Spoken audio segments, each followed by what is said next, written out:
9. This is where we're going to be this morning. And we're not going to read the whole thing this morning. We're just going to simply follow through throughout the sermon. So I think you'll want to have that Bible in front of you as we study that this morning. John chapter 1, we're going to be looking at verses 1 through 41 this morning. Max Lucado tells the story of a guy named Bob Edens in his book, God Came Near. Bob Edens was blind for 51 years. He was born blind, and then all of a sudden, a surgeon performed an operation on him, and he could see. For 51 years, he groped in darkness, and then all of a sudden, he could see. I want to read some of his words this morning. He says, "I never dreamed that yellow is so yellow. I don't have the words. I'm just amazed by yellow. But red," he said, "is my favorite color. I can't believe red." He said, "I can see the shape of the moon, and there's nothing better than seeing a jet plane flying across the sky, leaving a vapor trail." He says, "At night, I look at the stars in the sky and the flashing lights." He said, "I never knew how wonderful everything was." You see, Bob Edens sees things that we don't see, doesn't he? Why? Because he was blind, and then he could see. And I think you could probably make the case that you can't truly see unless you are blind first, right? And that's what we're going to find out in our passage today. Again, John chapter 9, and in this story, we find Jesus coming on a man that is blind from birth. Now, the first verse sets the scene of the story. John chapter 9, verse 1. We read, "As he went along, he saw a man blind from birth." So here's Jesus with his disciples. They're moving along, and they see this man who is blind from birth. Now, you might ask the question, how do they know that he was blind from birth, right? Well, I think that probably everybody knew this guy, right? He'd been there for for a long time, for most of his life, and he had always been there at the gate begging, I would guess. So he was just kind of the town blind man. I don't know, I grew up in a town where we had the town drunk. Did you have anybody like that in your small town? His name was Snuffy, and everybody knew who he was. You always see him walking around inebriated. That's just, everybody knew, that's the guy, right? I suppose it's something like that. This guy was the town blind guy, I bet. And they're walking along, and we're not sure who brings him up. But the disciples look at him, and he becomes the subject of the conversation. Verse 2, his disciples ask him, "Rabbi, who sinned, this man or his parents, that he was born blind?" Now, we're seeing, aren't we, a little bit here into the theology of the day, kind of how it worked out. People kind of assumed in Jesus' day, if there was a tragedy, there must have been sin in order for that tragedy to happen. And there's some justification for that, right? I mean, sin did bring tragedy into the world, right?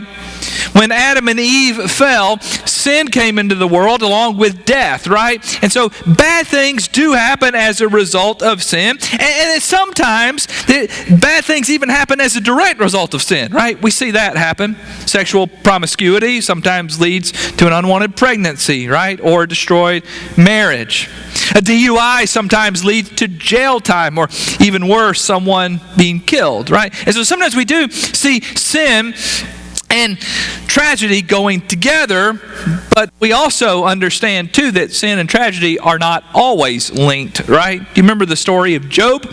Job was this guy that, we know from Scripture that he had not sinned, or at least he wasn't sinless, but we know that he was a good man, and it wasn't because of sin that suffering came into his life, but suffering comes into his life, and his friends show up, and what do they say? "Job, you've sinned," right? See, they had that same theology, the same theology that Jesus had, or that Jesus' disciples had in this day and time. But it's curious, isn't it? For a man who was born blind, how did that work out, right? I mean, did he somehow sin in his mother's womb? Is that even possible? Did his parents sin, they're asking, that would cause him to be blind? That's the question at hand. And again, we know sometimes sin is a part of the picture, but sometimes it's not. Look at verse 3. Jesus answers this. Neither this man nor his parents sinned, said Jesus. But this happened so that the work of God might be displayed in his life. So Jesus clearly affirms that this man, his blindness, is not a result of sin. The reason this guy, Jesus says, was born blind is so that God will get the glory. You're going to see in a few minutes the reason that he was born blind. Jesus is going to unpack that. The reason this guy's blind is so that the world will know who Jesus is. Jesus is going to use him as an illustration in a few minutes. Now again, we like to know why, don't we? We like to understand the purpose. Sometimes, again, sin causes tragedy. Sometimes tragedy is just there for God to do whatever he wants with it. We don't have the reasons. We know that Paul suffered. Do you remember Paul?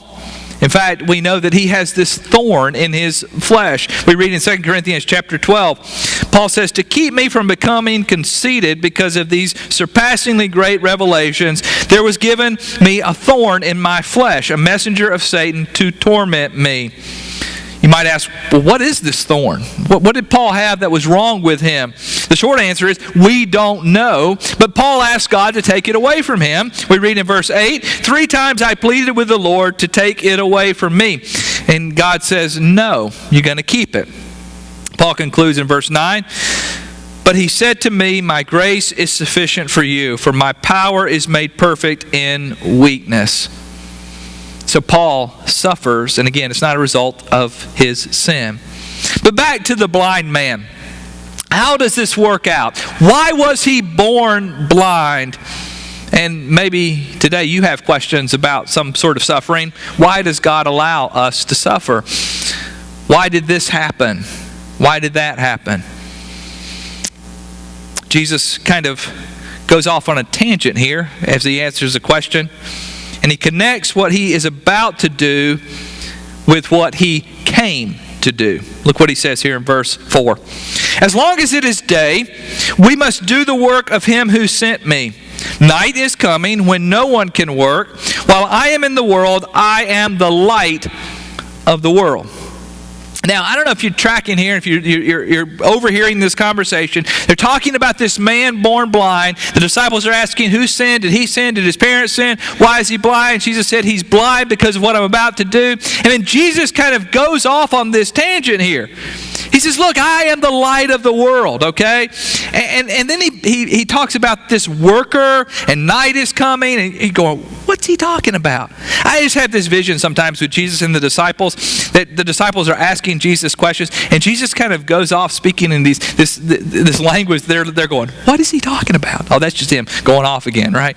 But look what he says here. He says, as long as it is day, we must do the work of him who sent me. Night is coming when no one can work. While I am in the world, I am the light of the world. And what's he talking about here? He's talking about a worker in a field, and the sun is going down, and he still has work to do. Now, in that day and time, when the sun went down, you had to stop working, right? You didn't have tractors with headlights on them. You couldn't keep going when the sun went down. I don't know if you've ever felt like this before. You had a deadline coming. Maybe you're pulling an all-nighter, studying for an exam, and the sun is coming up, right? Your time is growing short. Maybe there's a deadline, and you have to meet that deadline, and you're getting closer and closer, and time is running out. This is what Jesus is saying. Jesus says, look, it's like a worker in a field. The sun is going down, and Jesus says, I'm only here for a short period of time. This ministry that I have, it's going to end. And he says, but while I am in the world, he says, I am the what? The light of the world. And all the time he's saying this, the man is standing there in total darkness. You see where he's going here? Jesus is saying, the guy is blind. He's in the dark, but I am the light of the world. And it's with those words that Jesus does what he does next. Look at verse 6. Having said this, he spit on the ground, made some mud with the saliva, and put it on the man's eyes. Go, he told him, wash in the pool of Siloam. This word means sent. So the man went and washed and came home seeing. John's just kind of matter of fact there, isn't he? Just describes it. Jesus says, look, time's running out. But while I am in the world, I am the light of the world. And as he does this, he spits into the mud. Now, you might think that's kind of gross, right?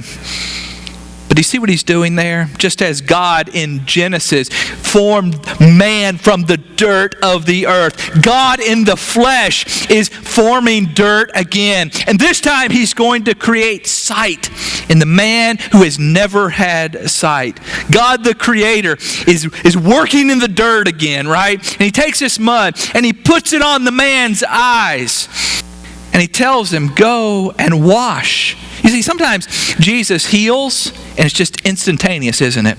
And sometimes Jesus does things that require faith on the part of the one being healed, right? And that's what he's doing here. And Jesus says, look, I want you to go, and I want you to wash in the pool of Siloam. Now, it's not an accident that Jesus sends him to that pool. It's no coincidence. Because the name of that pool, John tells us, is Sent. See what Jesus is doing here? Jesus he's defining who he is, isn't he? He said, I want you to go wash in the pool sent. Because I am the one sent from God. See, you're in darkness, and then you're going to be light. And I am the light of the world. You see what Jesus is doing here? This is more than just a blind man being healed, you see. Jesus is illustrating for us and for his disciples and from everybody around what he has come to do. The man does what he says he's going to do. And again, John's just matter of fact here. He goes, he does it, and he is healed. Again, it just seems to happen here. But it's this next part of the story, I think, that is the center of the story here. You see, when you walk around town healing blind people, you don't go unnoticed. And this gets people's attention. Look with me in verse 8 here. His neighbors and those who had formerly seen him begging asked, isn't this the same man who used to sit and beg? Some claim that he was. Others says, no, he only looks like him. But he himself insisted, I am the man. You see, when Snuffy walks in dressed in a suit and tie and in his right mind, everybody goes, what? Right? When the blind man is walking around seeing, everybody starts talking about this. Isn't that the guy who sits by the temple gate? Yeah, that's him. I don't know if it's just me, but he looks like he's seeing now. He's doing things with his hands. His eyes are moving. He's functioning. No, that's not him. That must be his brother or cousin that looks like him. I don't know. It looks a lot like him. And then they go up and ask him, are you the one? Yeah, that's me. You see, it's getting people's attention. You can just imagine the buzz in the town there. Look at verse 10. How then were your eyes open? They demanded. What happened? Tell us how this all works out. So he tells a story just like it happened. Verse 11. He replied, the man they called Jesus made some mud. He put it on my eyes. He told me to go to Siloam and wash. And so I went and washed. Then I could see. Pretty straightforward there. Who did this? Where is he, they say. Where is this man? Verse 12, they ask him. I don't know, he said. Again, when blind people are seeing, people don't just go, oh well, let's get back to work. They're pretty interested in how this all worked out. And again, in this day and time, they make the connection, a blind man's seed must have something to do with God, so they go to the spiritual leaders in order to ask them what happened. Maybe he doesn't know what happened. Maybe the religious leaders know what happened. So they go to the religious leaders. Look at verse 13. They brought him to the Pharisees, the man who had been blind. Now the day on which Jesus had made the mud and opened the man's eyes was a Sabbath. You go, uh-oh, right? Therefore the Pharisees also asked him how he had received his sight. He put mud on my eyes. The man replied, and I washed, and now I see. So here's the scene here. You've got all the people in the town. They want to know what happened. Now you have the man who is seeing, who was once blind, standing there, and the religious leaders. You can picture them standing in their long beards and robes, right? They're trying to figure out what is going on here. And this next part, I think, is almost comical, isn't it? I mean, think about this for a minute. This guy has been blind since birth, and now he can see. And all the religious leaders are worried about is the fact that it happened on the Sabbath, right? The rules were broken. And we keep looking here. And I just can't imagine this. Some of the Pharisees said, this man is not from God, for he does not keep the Sabbath. But the others asked him, how can a sinner do such miraculous signs? So they were divided. I can't even fathom. The guy can see now, okay? And all they're worried about is that Jesus broke the rules. You know what? I think Jesus did it on purpose on the Sabbath, don't you? I think Jesus is trying to kind of get them where they're concerned the most. I just can't imagine this man who has spent his whole life probably begging, is now whole, and you would think the town would be throwing a party. You think they would be celebrating, but all they're worried about is that he did it on the Sabbath. But yet some of them are going, wait a minute now. Blind people see him? Maybe God is in this. And they're divided here. They're trying to figure it all out. Verse 17. Finally, they turned again to the blind man. What have you to say about him? It was your eyes he opened.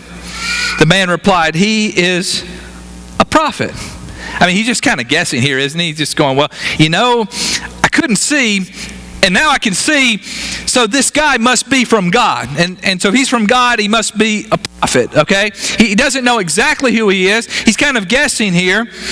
And they're still going on here. They're going on about this, and people are throwing out suggestions. Maybe it was a trick. Maybe it was some other guy. So they say, why don't we go find his parents? His parents will know if it's the right guy. So they go and they get his parents. Look at verse 18. The Jews still did not believe that he had been blind and received his sight until they sent for the man's parents. Is this your son? They asked. Is this the one you say was born blind? How is it that now he can see? Now, what you want to know about the religious court and the fact that the Pharisees are standing there, I mean, they have a lot of power in this culture and in this day. I mean, they have the power to kick people out of church. And that was a big deal. They had the power, not technically to kill people, but we know that they did have Jesus killed, right? So we know that they have immense power in the day. So when they bring the parents in and they're asking these parents questions, the parents are pretty nervous. Look at how they respond here. We know he is our son, the parents answered, and we know that he was born blind, but how he can see now or who opened his eyes, we don't know. Ask him. He is of age, for he will speak for himself. His parents said this because they were afraid of the Jews, for already the Jews had decided that anyone who acknowledged that Jesus was the Christ would be put out of the synagogue. That is why his parents said, he is of age, ask him. I can't quite figure his parents out. I don't know about you, but if I'm a parent and my kid has spent his whole life begging because he's blind, now he can see, I would think you'd be celebrating, wouldn't you? I would think that you would be going to find Jesus and thank him for what he did for your child. But instead, they're coming in, they're just shaking in their boots. They're afraid of what's going to happen to them. They're living in this posture of fear. And John tells us that's why they said, he's of age, ask him. We're not going to say anything. I mean, I just can't get over how they're missing the point here. They're missing the point that this guy can now see. But we see no effort on their part. Again, their posture is one of fear. So they go out. The parents didn't work, so they're going out to get the blind man. Again, look at verse 24. A second time they summoned the man who had been blind. Give glory to God, they said. We know this man is a sinner. He replied, whether he's a sinner or not, I don't know. One thing I do know is that I was blind, but now I see. They want him to sign a statement saying that Jesus was not responsible for his sight. God did it, but Jesus didn't do it. You see the connection there? They're just not quite making the connection, are they? I mean, Jesus is God and he's doing it. Certainly God did it, but they don't want Jesus getting credit for this deal. But the man, he's not saying, I'm not signing anything. I'm not saying that he didn't do it, because all I know is that I was blind, but now I see. We keep reading here. The religious leaders keep at it, verse 26. Then they ask him, what did he do to you? How did he open your eyes? They want to know. He's like, look, I'm just telling you, I don't know. I'm not a scientist. I'm not a doctor. All I know is I was blind, but now I see. But look how he responds this time. I love his answer here in verse 27. He answered, I've told you already, and you did not listen. Why do you want to hear it again? Do you want to become his disciples too? You got to love that, right? It just kind of gets in there. Now they're really ticked off. They refuse to accept that Jesus is God. Look at verse 28. Then they hurled insults at him and said, you are this fellow's disciple. We are disciples of Moses. We know that God spoke to Moses, but as for this fellow, we don't even know where he comes from. I mean, God is standing before them. He's just brought sight. And I was reading recently, this week I was reading, it was very much understood in the Old Testament scriptures that a part of what the Messiah would do is he would heal, he would bring sight to blind people. It's very clear in the Old Testament if you look at that. Read the prophets over and over again. He'll bring sight to the blind. And here it's happening right before them, and they're refusing to acknowledge it. Look at verse 30. The man answered, now that is remarkable. You don't know where he comes from, yet he opened my eyes. We know that God does not listen to sinners. He listens to the godly man who does his will. Nobody has ever heard of opening the eyes of a man born blind. If the man were not from God, he could do nothing. I mean, this guy is clear, isn't he? This guy's got it. He understands it. But look at how the Pharisees respond. To this they replied, you were steeped in sin at birth. How dare you lecture us? And they threw him out. I think that's why Jesus was so harsh with the religious leaders, don't you? Because, they saw it. They had it right before them, and yet they refused to accept it. Now, Jesus hears about this, and he goes looking for the guy. Look with me at verse 35. Jesus heard that they had thrown him out, and when he found him, he said, do you believe in the Son of Man? Jesus finds the guy. Notice the guy didn't go find Jesus. Jesus went to find the guy. And when he finds him, he asks him a simple question. Do you believe in the Son of Man? Jesus is making a direct statement here. Do you believe in the Messiah? That's what he's saying here. Verse 36, who is he, sir? The man asked. Tell me so that I may believe in him. Jesus said, you have now seen him. In fact, he is the one speaking with you. Don't you love that? Jesus says, look, you've been looking for him. I'm him. You were blind. Now you see.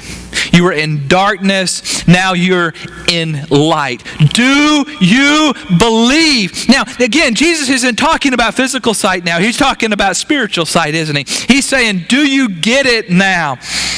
The pool you went to, it was called sent. I am the sent one of God. It all comes together in verse 38. This is a verse I think that's worth underlining here. Then the man said what? Lord. What do you call him? Lord. You're in charge. You are God is what he's saying. I believe. And what does he do? He worships him.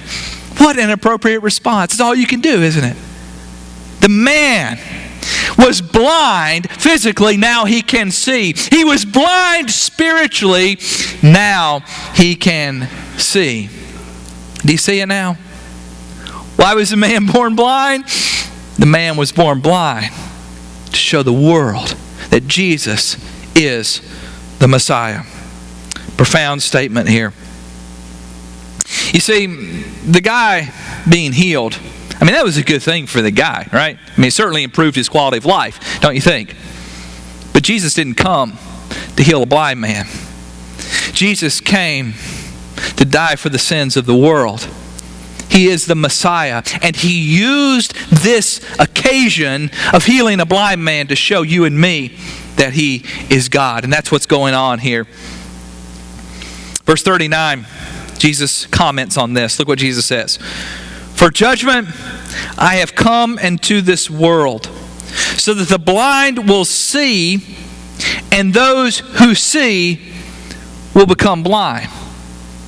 Jesus says, you want to know why this guy was blind? I'll tell you why this guy was blind. I've come into the world. He's pointing to his own mission here. Again, it's not about the blind man. It's about what Jesus has come to do. He says, I've come so that the blind will see. Again, he's not talking about physical blindness. He's talking about spiritual blindness. And now the blind see. But look, this other part here. And that those who see will become blind. What? I don't remember Jesus ever taking someone who can see and making them blind, do you? See, he's not talking about physical blindness here. He's talking about spiritual blindness.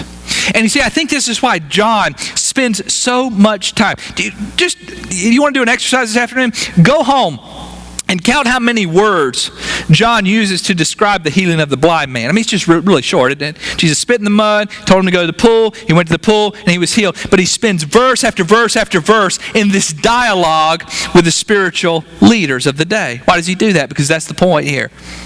Jesus says, when I've come into the world, and those who are clearly can see what I'm doing reject me. They thought they could see, but they're blind.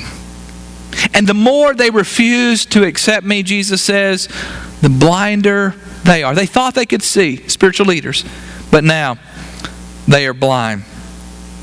Some Pharisees, verse 40 here, who were with him, heard him say this and asked, what? Are we blind too? They overhear him, right? And they're asking the question. And then Jesus said, if you were blind, you would not be guilty of sin. But now that you claim you can see, your guilt remains. You see, this is the point. This is the point of the story. Jesus is saying, look, if you were blind, I'm cool with that. Okay? This morning, if you're blind spiritually, God is okay with that right now. Because He's going to open your eyes. He's going to reveal to you truth. And when you're blind and you do what the man said, okay, I'll put the mud, and the mud is on my eyes, Jesus, put it there, I'll go wash it off. I'll do what God tells me to do. I'm searching for Him. Searching for God's an okay place to be, let me say, because God will make you see. But when you claim to see and you think you've got it all figured out and you're going, no, God, this is the way it's going to work out. And God says, no, I want to do something different. No, God, this is the way. You see, that's what the spiritual leaders are doing. They're blind then. And Jesus says, if you would have been blind, you'd have been all right. Because you would accept and see. But the fact that you claim you can see, judgment is coming on you. And that's what it's about. It's about the spiritual leaders rejecting God. What do we do with this today? Right? Again, we can celebrate the fact that Jesus healed a blind man, but that's not the point of this text. The point of this text is that God came to earth. He is the Messiah. Jesus of Nazareth has come. He died on a cross for you. He rose from the dead so that your sins can be forgiven. Do you believe that this morning? Are you spiritually blind this morning? Would you allow Him to open your eyes? Would you allow Him to invade your heart? Would you say, I want to see this morning? Or are you in a place where you think, well, I've got it all figured out. I'm good. I don't need God in any way. You see, that's the point where it gets difficult. So this morning, I think the challenge for you and me is to open our eyes this morning. And we have sung about opening our eyes this morning. In first service, we sang several old hymns. Be thou my vision, right? Open my eyes so I can see. Those are the songs we sang. You see, that should be our prayer. And I don't know where you are this morning. Maybe you're struggling with some decision. Maybe you're struggling with faith. Maybe you're struggling with who is Jesus. Maybe this morning your prayer would simply be, open my eyes so I can see. And maybe as we encounter the risen Jesus, we too would confess as the blind man, Lord, I believe. And when we do, we would worship. Maybe this morning there's a decision you'd like to make, and I'll be standing down front as we sing this song. The band is going to come now. I stand amazed how marvelous was what we're going to sing. No, I'm sorry. Yes, that's right. And you're going to respond this morning. If you'd like to come, I'll be standing up front. If you'd like to come on your own and pray at the altar, it's open for you to do that too. Let's all stand together and sing.